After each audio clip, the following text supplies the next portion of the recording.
On the night the city tried to drown itself, I pressed one key and woke a choir without lungs. Rain needled the alleys and scaffolded cathedrals, and the lamps smeared cobalt on the brick like a bruise spreading through stone. I walked with my notebook under my coat, my head bent against the weather. I had trained my ear to live where light fails, frequencies like moths, the footsteps of lost harmonies, the thin secret hum that survives the turning of centuries. I was hunting a song people only remembered by flinching, not a melody, a key. At the ruin of Saint-Gervais, where the roof had fallen in and saints lay faceless in the weeds, the nave was a rectangle of rain. Candles bruised the darkness. Shards of stained glass lay like drowned sky across the floor. I set my instruments on a folding table, a keyboard, a reel-to-reel, a tuning fork, a jar of glass marbles. The archive clerk had called it rumor, but the box had felt heavier than rumor. Inside was vellum singed at the edges, silver ink that refused to tarnish. The staves curled like ribs, the margins smudged by hands long gone. When I touched the page, my microphone stirred with static, as though recognizing an old adversary. Every discipline has an original sin. Mine was curiosity sharpened to a point. I struck the tuning fork. Its tone threaded the air, the drips in the nave falling in time. Columns woke with faint harmonics. I weighted the corners of the score with marbles that stared up at me like captive eyes. I had promised myself I would document, not surrender.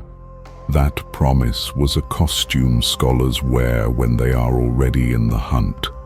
The first chord turned like a latch. The second bent in perfect interval until it ached. The third fell sideways. The air inhaled. The hymn had not begun. It had opened one eye. Notes braided themselves into a thin silver strand. The rain outside slowed, as if each drop were listening. Dust rose and hung in midair. And then they gathered, tall figures robed in dust, eyes replaced by perfect glass marbles that caught the candlelight and returned it as pale moons. Phantom audiences exist. I had not expected the audience to sing. Their mouths parted without breath, and the sound came as though poured through an invisible funnel. The harmony had winter's clarity. It hurt, but it felt like a memory I had been waiting for. In the mirrored depths of their eyes, I saw reflections drift. Shapes of people frozen mid-turn, suspended as if inside crystal spheres. Beauty is a patient predator. It baits us with the shape of what we miss. I played on, my hands cautious yet unable to leave the keys. The choir moved with liquid ease, every note they sang locking perfectly into my chords. The candles seemed taller, their edges rimmed in cobalt. Every resonance demands a price. Desire co-signs the debt. The sound bled into the city. Somewhere a street sweeper paused. A child woke and clutched a marble, hearing a tune no one had taught him. An old woman removed her hearing aid and, for one moment, heard perfect pitch again. This was not a song. It was an address, and ears are doors. The room tilted. My allegiance shifted between myself and the city. A bead of blood traced my upper lip. I ignored it. The marbles on the score quivered, fractures blooming within them like frost. I should have cut the tape. Instead, I deepened the chord. The melody inverted, palm turned upward. A whine bled into the reels.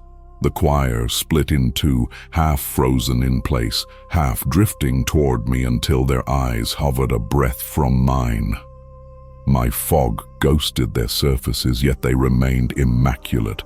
Inside those glass moons, a procession appeared. Coats, shawls, uniforms, each figure caught forever mid-gesture. Listeners retained. Outside, sirens tangled with thunder. Power failed, and the darkness pressed in. But cobalt light swelled from nowhere, and the ruin glowed as though a drowned theater beneath it had just raised its curtain. The choir held the chord without me, indifferent now to my presence. The hymn does not want performers, it wants accomplices. The final bars unwound like ribbon falling into a well. Silence returned, heavy enough to bruise. Water dripped once, tolling centuries. The figures withdrew, but the eyes remained. Marbles hovering, then tipping, then rolling toward the doorway. I knew then I was not the first to find them, and I feared I would not be the last to leave. I stopped the tape. The score lay on the stand, breathing faintly. I gathered the marbles, one warm as though it had rested against a cheek. I told myself it was a specimen. I knew it was a keepsake. I carried the hymn in my blood like stolen weather. The church closed its eye. The city opened its mouth. Rain resumed its steady rule. Somewhere the sweeper lowered his hood. The child hummed a phrase he had never heard before. The old woman wept for a paradise that had briefly taken shape. A door had opened. The question now was whether I would walk through it or be carried.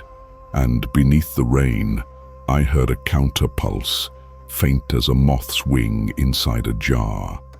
The dead composer had left more than notation. He had left a direction of travel.